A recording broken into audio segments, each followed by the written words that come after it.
5 seconds to go. Madam Deputy Chairman, when the House rose for lunch, I was discussing the response of the public to the loan program of the government and was trying to point out that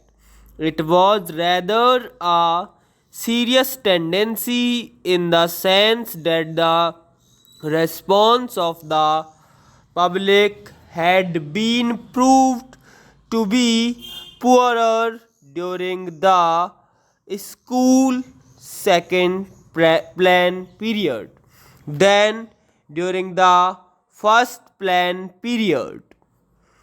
I was trying to point out that looking to the fact that the national income was rising and the people were becoming more conscious of a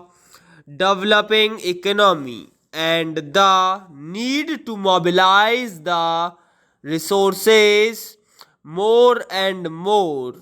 a contrary trend ought to have appeared, and that in view of that, this trend was disturbing. This trend is to be contrasted with the trend of the public regarding the call from the corporate sector for the investment of their monies. Here we find that the shares of some of the new companies or of the old companies that are issuing new shares are overburdened at times to the extent of 15 times the capital that has been asked for by the companies.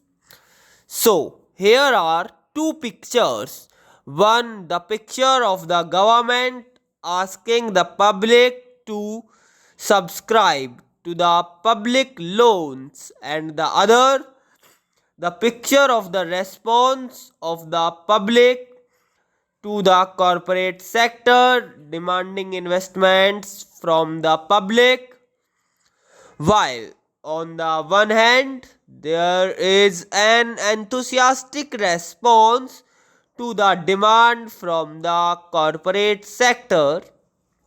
on the other,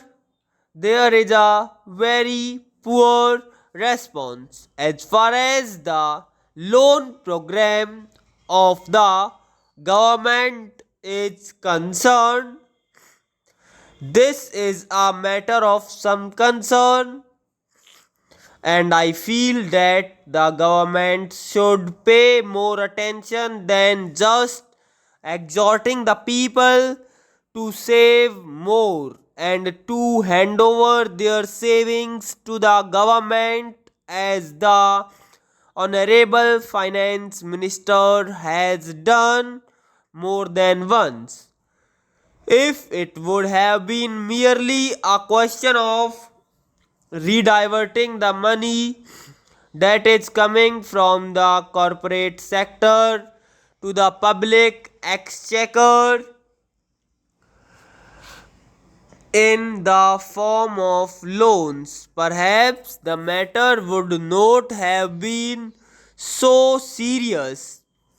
Then it would have been just a question of reallocation of the functions between the public sector and the private sector. But I feel that there is a large amount of money which is just changing to some lucrative channel, and that explains why the response to the demand from the corporate sector is 15 times. This shows that 14 times that particular capital is not required by that company, and if there had been some adequate step or measure whereby originally that money could have gone to the public exchequer, to that extent there would not have been any disappointment to the people who wanted shares but who did not get them, and disappoint to the public exchequer by not getting the response which it ought to have got. That, to my mind, leads to the question of the pattern of the rate of interest in a developing economy, and especially in view of the fact that a large number of companies are being floated today which have got an element of growth in them, thereby attracting so much capital towards them. The government of India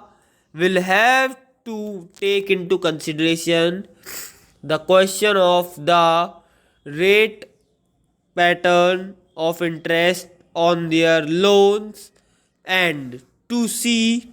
whether something could not be done whereby the public will be attracted to a large extent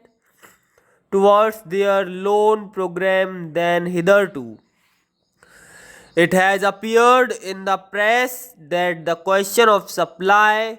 and want is being reconsidered, and that offers are sought to be made more attractive. If If in the same strain the entire question of the loan program is also considered, it may be possible that these loans also might be made more attractive and thereby more capital, which is today just changing the channels of profitable employment, might be diverted to the public exchequer in the form of public loans. Then there is the question of the state governments performing their part which has been assigned to them during the third plan period. In this connection, I would like to draw the attention of the Honorable House to a very important recommendation which has been made by the Third Finance Commission, namely the appointment of a high power commission to go into the entire question of the allocation of financial resources between the central government and the state governments. They have argued the whole case in nearly 1.5 pages in order to show why it has now become necessary that a high power commission should be appointed to go into this commission. According to the Third Finance Commission, the allocation of resources between the center and the states was made at a time when planned economic development was not visualized.